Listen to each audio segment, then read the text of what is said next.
It is very disheartening that in a nation like ours, that the president and commander-in-chief of the armed forces can append his signature on a forged document and wants to impose it on the people. You know, the sad thing about this government is the impunity that they display when an abnormality is noticed.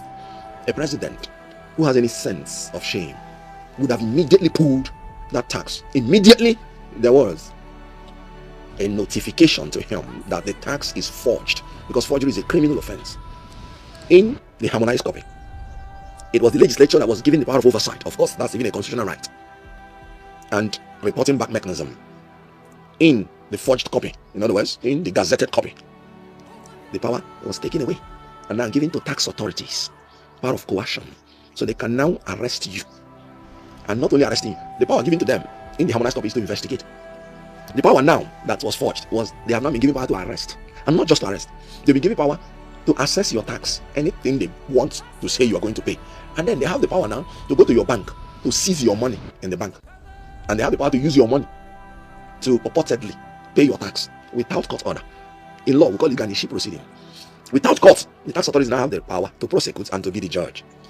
If you have 7 credits in your WAEC and you go on your own, the 7 credits is what you got and why I gave you the certificate. And you go on your own and add 1 credit, that makes it 8. You don't say, no, use the certificate. After all, you have 7 credits. There's only 1 that is added. Go ahead and be using it. No, the whole document is now forged because of that 1 credit you added. So the certificate is fake, forged. So even if it is 1 provision that was intentionally altered, the whole tax law is now forged. What a responsible president would have done is to pull it back so that it does not form a national and international embarrassment. Before people even begin to ask if they had pulled it the first day, nobody will want to know the details. They will say, oh, it must be an unintentional act. The doubling down on your criminality means that it is an intentional act to forge a document, and you now want to impose the forgery on Nigerians. That is unacceptable. That forged tax law should be pulled down immediately. It is illegal, it's unconstitutional, it's criminal. They cannot impose it on Nigerians.